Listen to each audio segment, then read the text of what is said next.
Oh, Tarakona? Arachnis? Why is this guy here? He shouldn't be in my vicinity. Wow, Arachnis just annihilated Sparky. What the fuck? GG, guys. What am I gonna do there? uh, well, at least it's not. It's not like a landslide. I was able to kill Arachnis.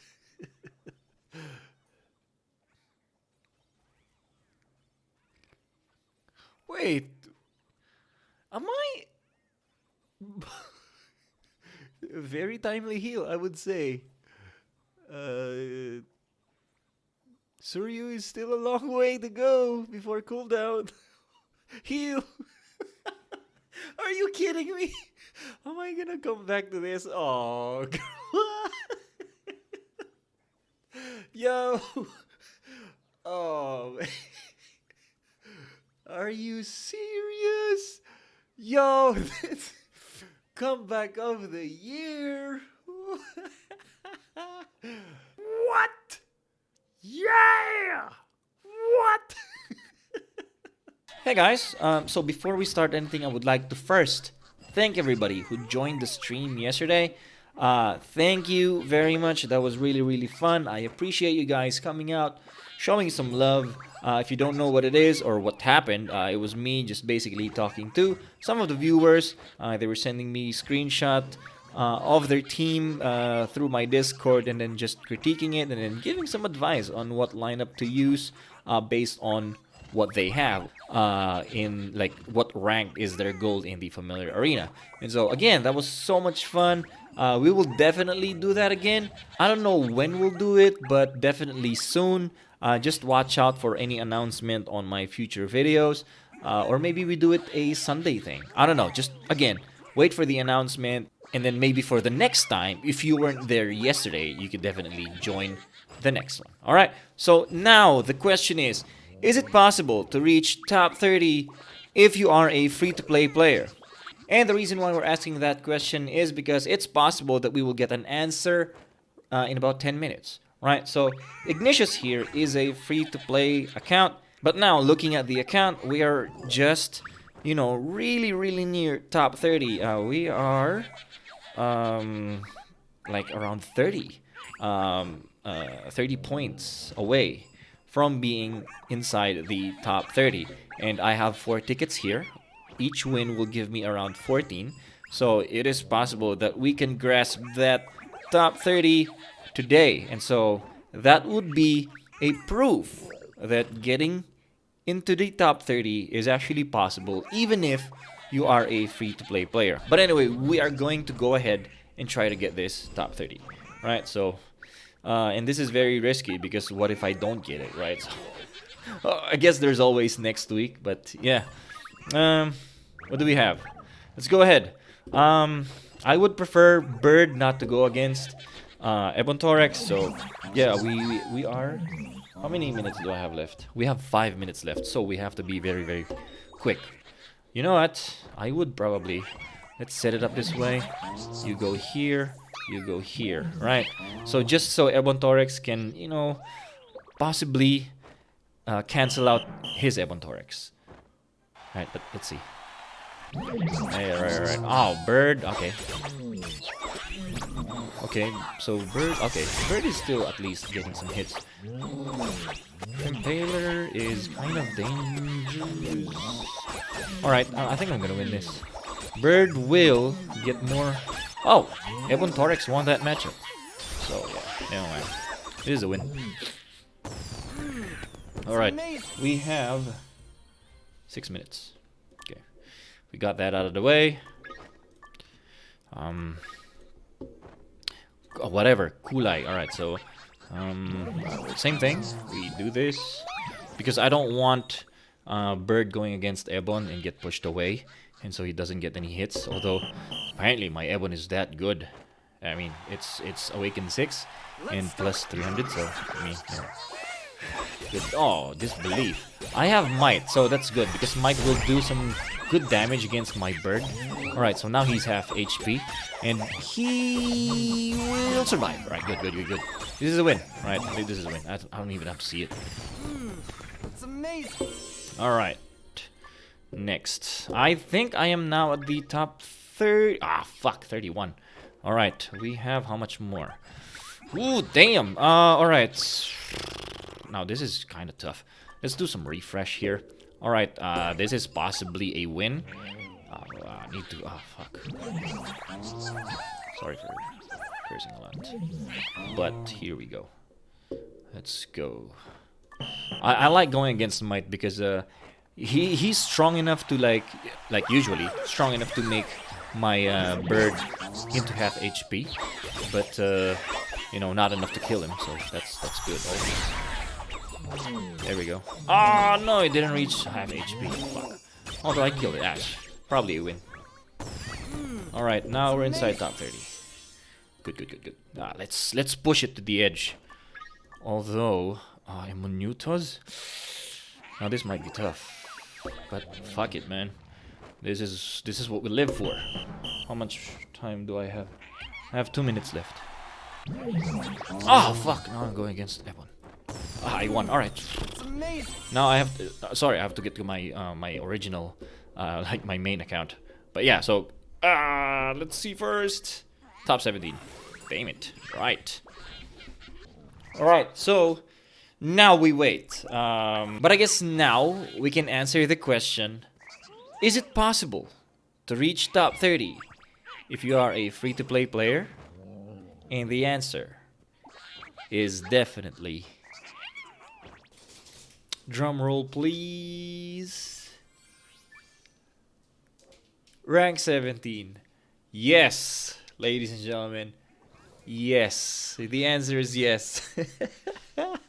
So, for the Ignatius account, a free-to-play account, we have reached top 17. Even if this is a free-to-play account, we do have a very good awakening for Ebon Torex. We do have a very good awakening for a Suryu. 7 is not that good for a Suryu, but for the Ebon, Awaken 6 is actually pretty good. Shrimpaler is kind of, yeah, kind of okay. Bird is at A1 is definitely on par with a free-to-play account. A A10 Toko is possible to have as a free-to-play player, especially if you are active during the time of the you know, the episode, the Genie episode. So definitely this account has some good things going for it. If we check out the shop, right? So of course we can't see here because these ones are repurchaseable, like the Daily Terra, Daily Premium. They're repurchaseable. However, like if you can, yeah, you can check the Relay bundle. They are not purchased.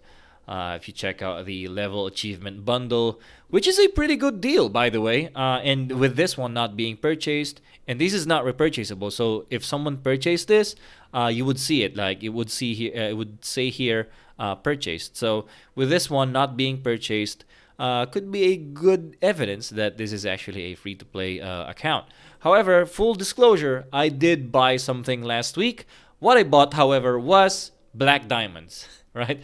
And that is to cash out the asteroid that I won last week. And the reason why I'm saying all this is just to let you know all the caveats that comes with this account reaching top 30. I don't want this to be like a clickbait thing, right? So I really did, and we really did reach top 30. There you go, a free-to-play account able to reach top 30. So I hope this is an inspiration. Even if you are a free-to-play player, don't feel down. You don't have to feel like you don't have a chance to get high rewards of asteroid from the familiar arena, because it is very possible. And while we're here, let's also answer the question: is it possible to maintain your position in the top 10 if you did not purchase the 100-day anniversary summon coupon combo pack? The answer is a definite yes. Yeah, rank 9, ladies and gentlemen. Although I have to say, really tough.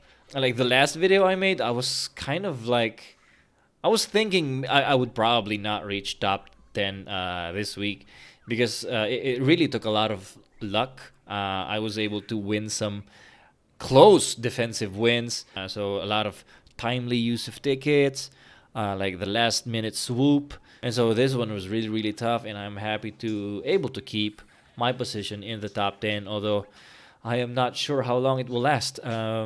Definitely hard. And since you are watching this, and a lot of people who are in my server are watching my videos, it's possible that I will not surprise anyone by by 2 p.m. And so yeah, at least you all know my secret, and you can use it to your own benefit as well. Hopefully, it doesn't bite me in the ass in the future. All right, now talking about free to play. Yesterday during the stream, a lot of people who were present were actually free to play players, and the screenshots that they sent me always had a Boar. And that is a good thing, because if you're a free to play player and you don't have much options, I would recommend that you use Boar. Now, that being said, I was actually thinking of doing a different familiar today, but since apparently a lot of my viewers are free to play, and therefore it will help a lot more people if I talk about someone that possibly they could A10 as soon as this week, right? And since it's the start of a new week, we are doing Boar. We're doing a in-depth look at how Boar could be effective in the familiar arena, or what team to build around in order to make him effective. And as usual, we're going to give you some video evidence in order to really see how to make a Boar lineup at least passable, even if you are a free-to-play player in the familiar arena. Now, first, let's talk about what he needs. Boar needs a lot of jellies, right?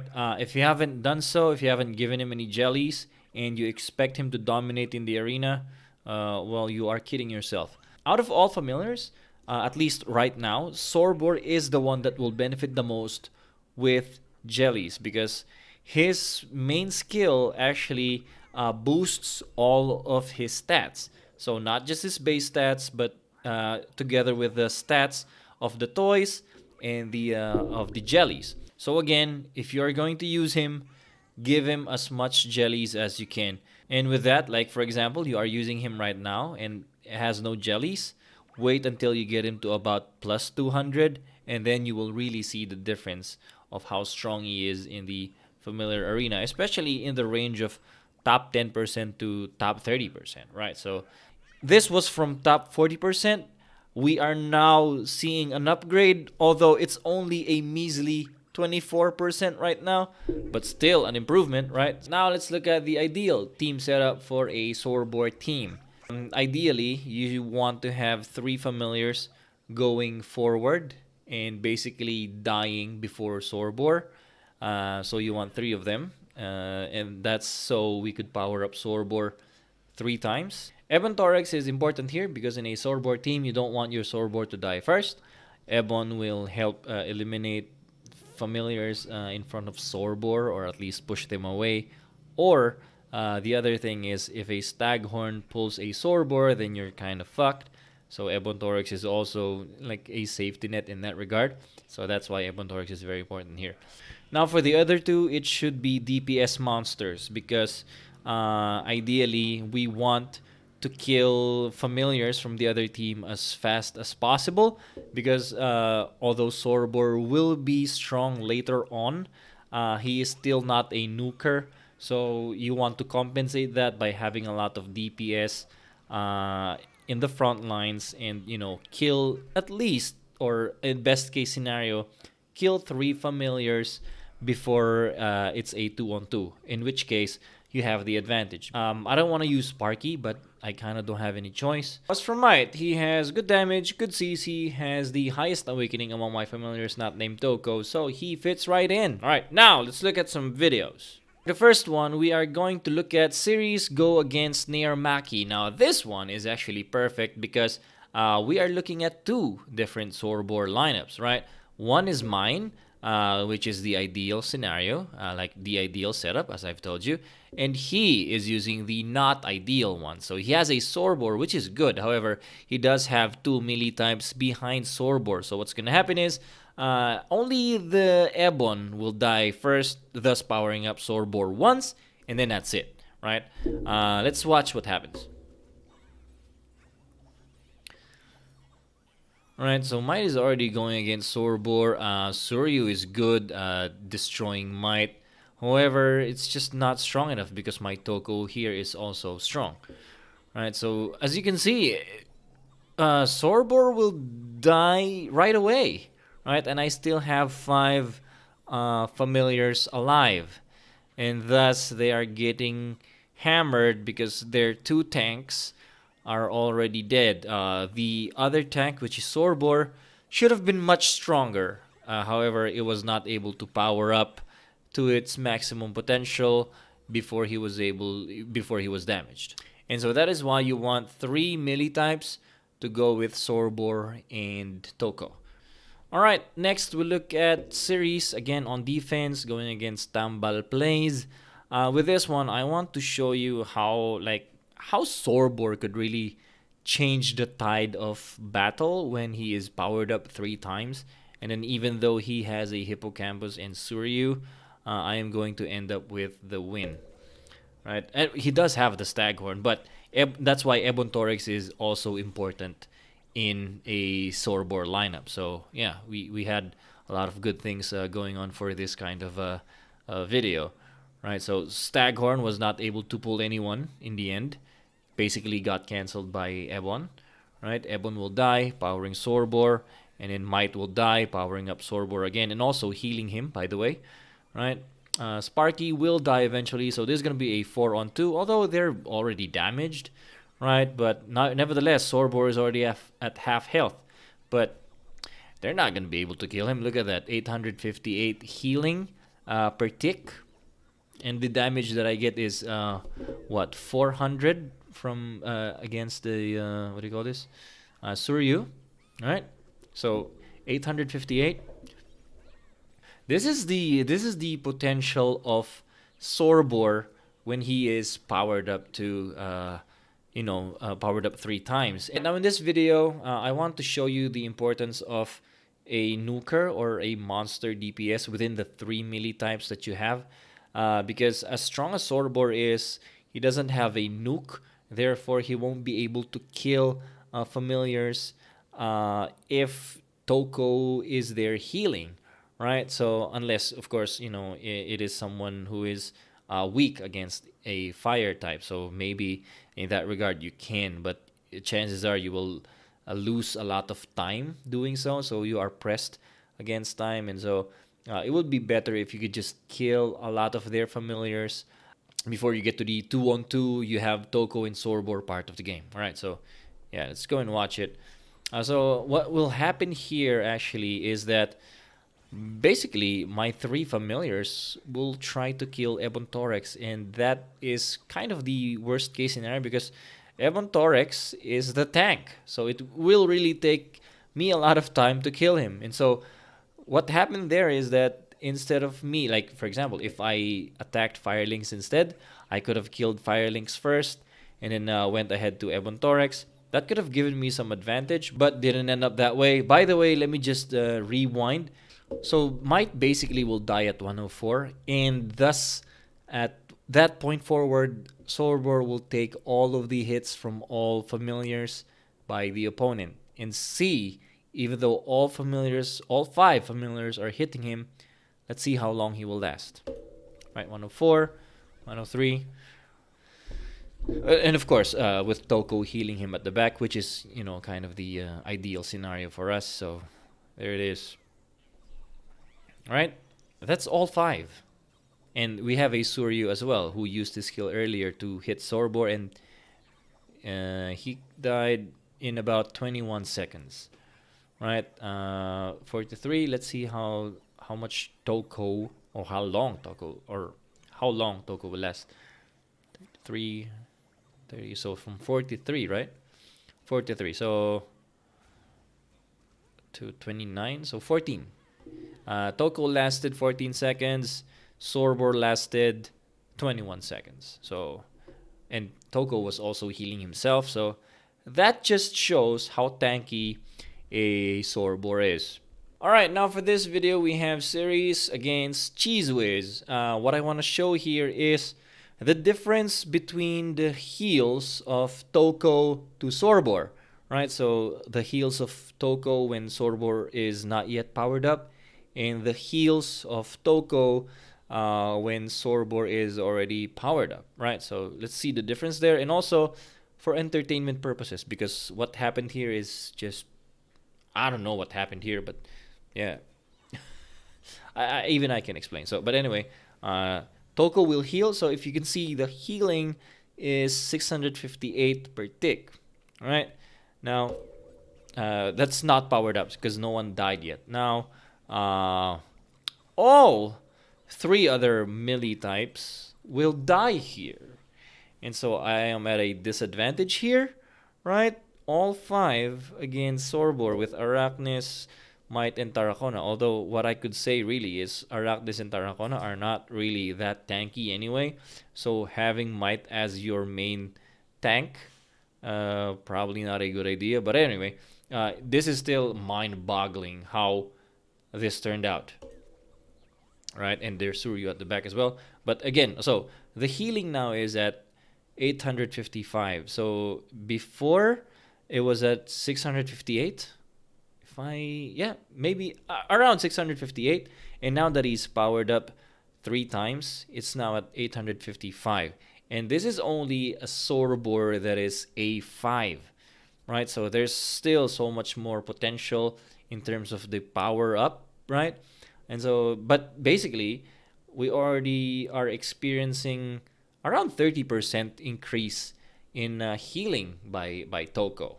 Same familiar, it's just powered up, right? So we are experiencing 30% more healing per tick at least. All right, so there we go.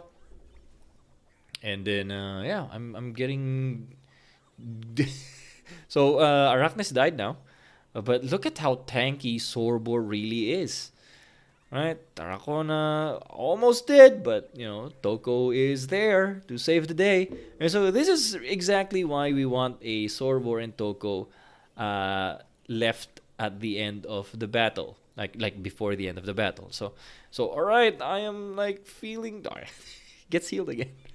Right, so if this was me on the receiving end of this combo, then I would be pretty much annoyed, because when you thought Sorbor is about to die, he gets healed, right? So, and the healing is very, very good. So it's not just the HP that increases; it's also the defense, and so it's just really hard to kill him. And by the way, so again, that 215, how I won that, maybe is just really like maybe he's not leveled up that much yet, or he doesn't have jellies for Tarracona and Arachnis, which happens, right? And so maybe that's why they got killed easily. And so yeah, that's why also jellies are very, very important. All right, now this is the last video. This is series going against the Joy, and what I want to show you is that his team is actually the ideal scenario for a Molten Lion, as I've mentioned before. So Molten Lion and Ebon Thorax in front, right? And then 3 range types at the back. Now, for Sorbor, this is not good, but something happened here that kind of gave him the advantage. So we will look at that. Right? So Ebon Thorax went ahead and went to Thorax. Now, the good thing there is that, like, at least for him, is that Ebon Thorax pushed Sorbor away, thus bringing Suryu in front of Sorbor in terms of like the order of who is going to get hit, right? So that is actually a good scenario for the Sorbor. Plus, he still have the Molten Lion over here, which is, also a good scenario for the Molten Lion. So basically, hitting 2 birds, like 2 best case scenario for 2 familiars, and thus this will end up as a loss for me. right? So yeah, this is what's gonna happen. Uh, the Ebon, his Ebon is weak. So as you can see here, Molten is already in the immortal state, right? And this is perfect because actually Suryu is still on cooldown, right?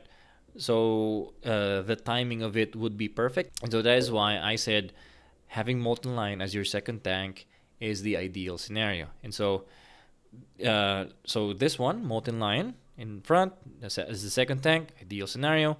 Sorbor behind everybody else, ideal scenario. Although Ebon Torex is attacking Sorbor, but we all know Ebon is not very strong in terms of attacking, right? He's only there to really tank.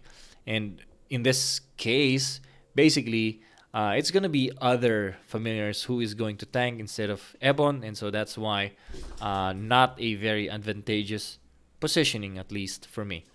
Right, so let's just continue with the video. Right, so Molten Lion will obviously die here, but before he can really like remove a lot of Sparky's HP, and so Suryu will have his cooldown done, and then attack and the skill Might and Sparky eventually because of the frost, right?